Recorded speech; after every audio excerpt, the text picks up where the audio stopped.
Welcome to this week's episode of Locker Room Talk. First off, I'm joined by our player of the week this week for interviews, senior offensive lineman Cooper Ross. How you doing, man? Pretty good. How are you? I'm good. Cooper, man, tell me about your journey through the SHH program. Middle school, just JV, former players you learned from, everything. Well, started at Coopertown Middle School, came here, JV freshman year, learning, upperclassmen, people like Anson Dickerson, Keon, LT, all them. Then sophomore year, played a little JV at the start, then a little bit of varsity at the end of the season, got thrown in there. Then junior year, pretty good, semifinals, so pretty good that season. Just teaching some of them young guys. And this year, obviously, I remember you coming in as a sophomore. I'm like, who is this on this field? Who's a sophomore getting? I'm a lineman, so I see a lineman young get injected in the offensive lineman. Like, what's going on here? And you held your own ever since, of course. As a senior now, you're one of the best on the field. What was the key Friday night? You know, you guys moving the football up and down the field on a great team like Pearl Cone. Came up short at the end, but offensively, a successful night for Hurst again.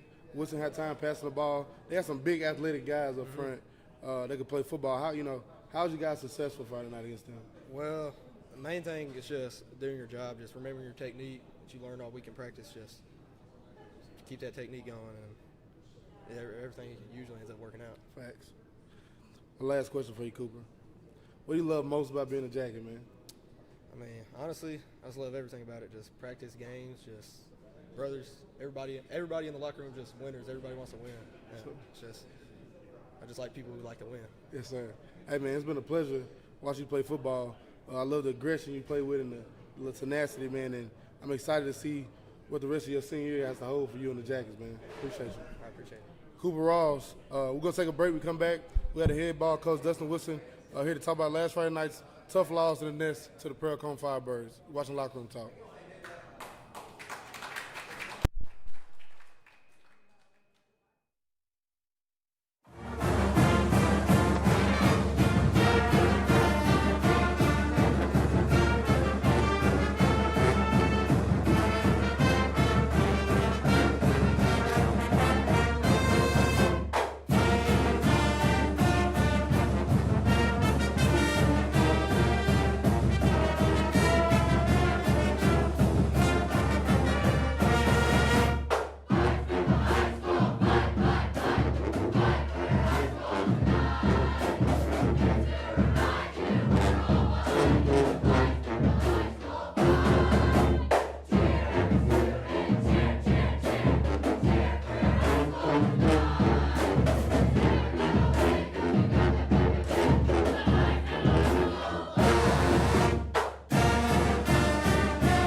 Beer is community. The brewing of it, to brew this liquid, we just fell in love with the craft. The unlimited numbers of flavors that can be coaxed out of these simple agricultural products is endless.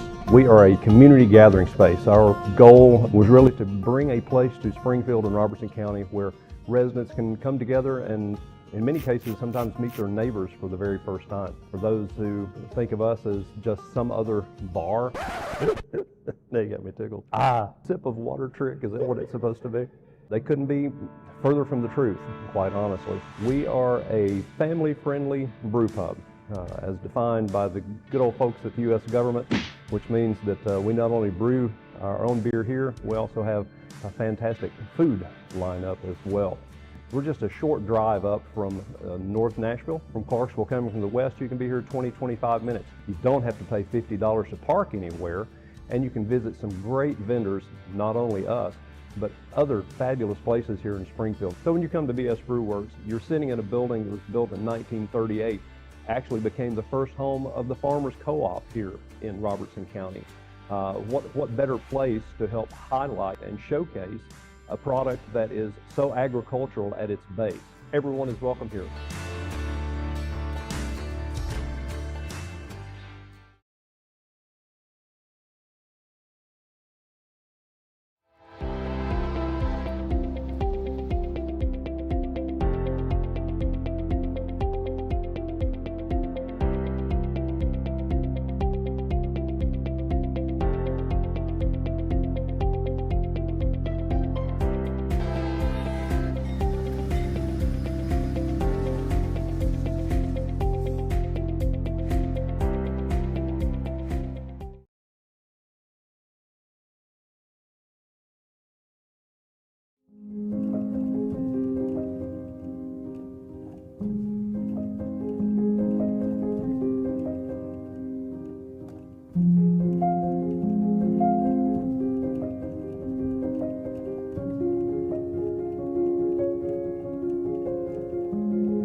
Welcome back to Locker Room Talk. Now I'm joined by head ball coach Dustin Wilson. How you doing, Coach?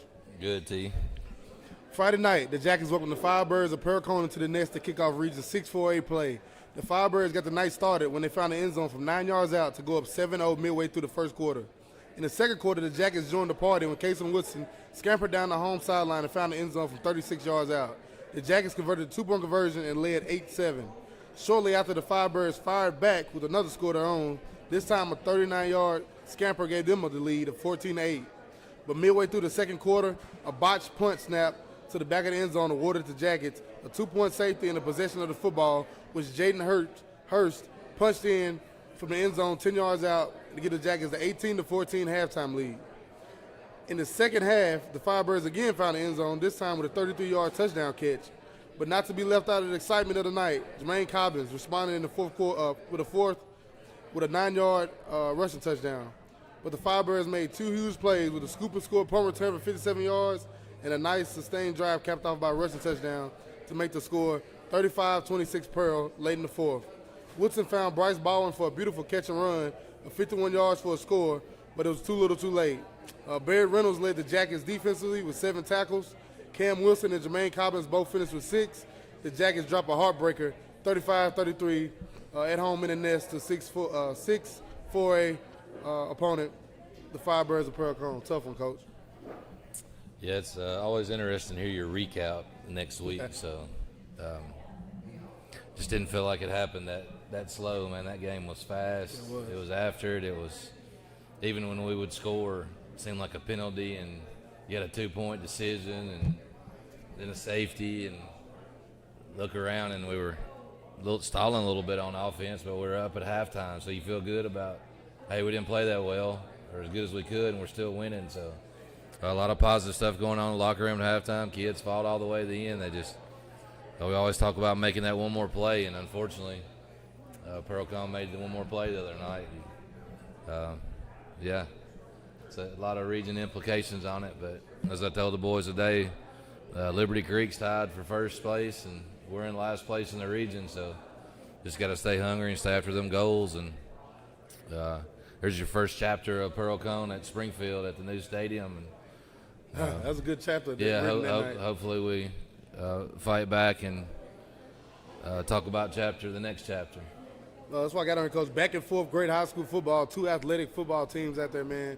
The studs that was on the other side and the way our guys were responding, seeing our studs go back and forth, it was amazing, good, high-quality high school football. Unfortunately for them, it wasn't too much clean football in the first half, but it was good football, and they done enough in that first half despite the penalties to stay in it. And ultimately that's what, kept them in it to get to the second half. As a ball team, as we do too, you just want to stay in the football game. No matter, penalties, turnovers, you just want to stay in the game. And they managed to stay in it, and a few things went their way, and it happened that way. Yeah, just be within a possession, going late. And, I remember, like, Cooper sitting up here that come up here earlier and talked to y'all, and when he come off the field and felt good about it being up front, I knew it was going to be hard all night, but, then you get down 2 possessions, and the game's almost over, and Kaysen hits Bryce, and it's just what you stick around for and watch a high school football game, but especially those 2 teams and programs going after it, and you're throwing onside kicks and running plays, and you didn't save anything for the next week after that one the other night. So 35-33 Pearl Cone. So it's tough. Yeah, it still don't sound good, don't feel good, but that's what football season do for you. Take a long week to get back where you can get that taste out of your mouth, and boys have been getting after it this week, and got a couple more days of prep, and we'll see how it goes. I love the spontaneous onside kick too, Coach. Great call there. I don't know. I was looking over. I don't know what happened there, but if we touched it before or not, but that was a great call, a great time. Learning opportunity. I feel like this is a great learning opportunity. Hopefully, if we take care of our business, that we can try to right our wrongs come November. Yeah, unfortunately, you always learn a little bit better when it hurts, or kind of when it's the wrong feeling going on. So don't want to do it in that manner, but we'll take it and try to turn it into a positive. And, we got a lot of stuff we'll learn from that game, just like you, Colin, special teams, recovering. You take that from East Nashville to Pearl Cone game, you could tell the kids responded to that call better because we wasn't sitting around and watching. We was going after it, and, maybe we touched a little bit earlier, but there wasn't no question we were going after the ball. But, just a lot of things there. It was a great high school football game. Yeah, it was. We played JV Monday night, Coach? Yeah, we did. We went to White House, played 7-0. They won, but got a little freshman, more reps probably for freshmen. Some kids showing up, and even like Silas Butler, name that you hadn't heard yet. He don't dress out, but he got like 25, 28, 30 yards on a speed sweep. See, I like stuff like that, Coach. Like, he may have never. You just name dropped him in 2025, and we'll come back to it in 2027. And so I think like, so. Okay. It's about like if I was going to name drop somebody like a Timothy Bush getting on the scene from last year, a little kid that don't ever say nothing, and all of a sudden he makes a play and catches a coach's eye, and then who knows, Bus may be the next stop or his sophomore year, whatever it is. But there was a lot more making plays and running around last night. But just to pick on a kid that did something for the first time to catch the coach's eye, and that was that kid the other night. And we actually scored. A penalty took our score away, but special teams, we hold back Giovanni from JV ball, so not a kicking situation in our JV game. So it ended in 7-0. We'll take a break, and when we come back, we'll turn the page and look forward to the Jackets' trip to Sumner County come Friday night. You're watching Lockeroom Talk.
Friday night, the Jackets take the short trip over to Sumner County to face region opponent number 2, the Wolves of Liberty Creek.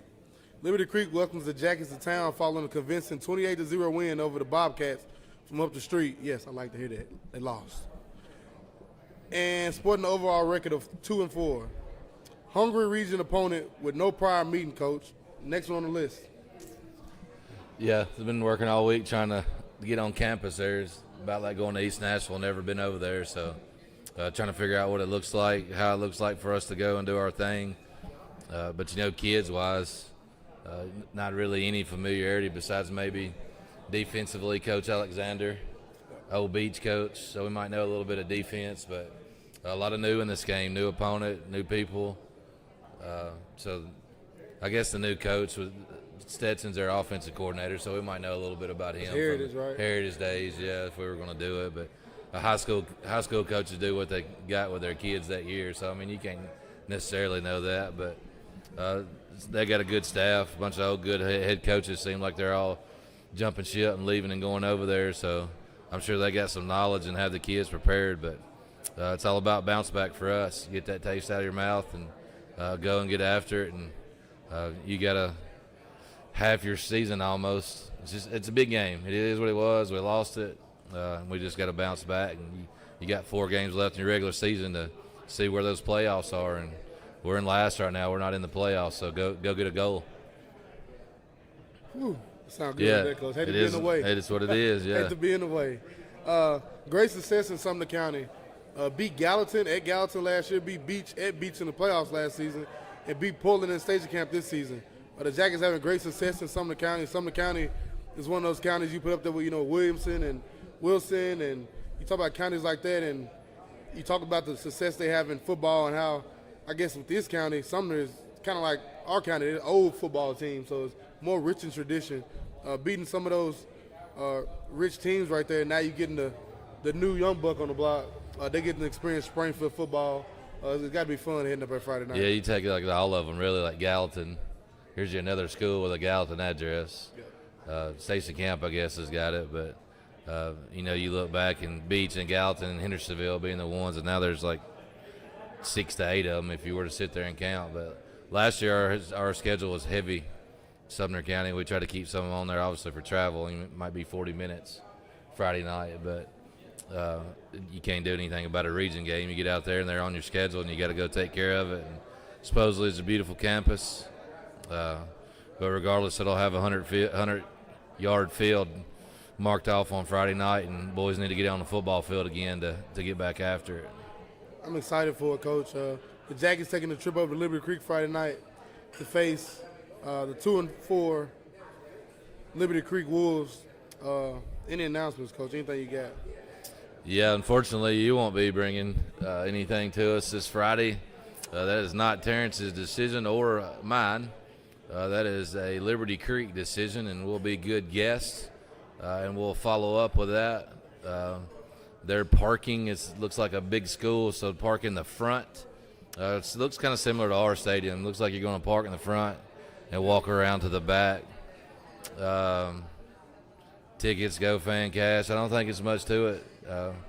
We'll get up there and try to be a good guest and try to take care of business as you do on a football field and mix it up with them at the end and hopefully get back to Springfield with a region win and get back on the right side of things and going towards our goal of making the playoffs.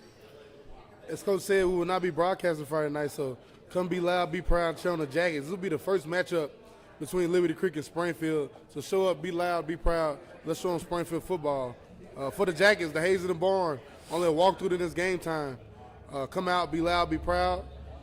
Check Springfield High School Football Facebook page. They have a directory of where to park, how to get in there. Come out, support the Jackets, and let's go cheer them on the victory. From head ball coach Dustin Wilson, Terrence Summers, it's been Locker Room Talk. Go Jackets.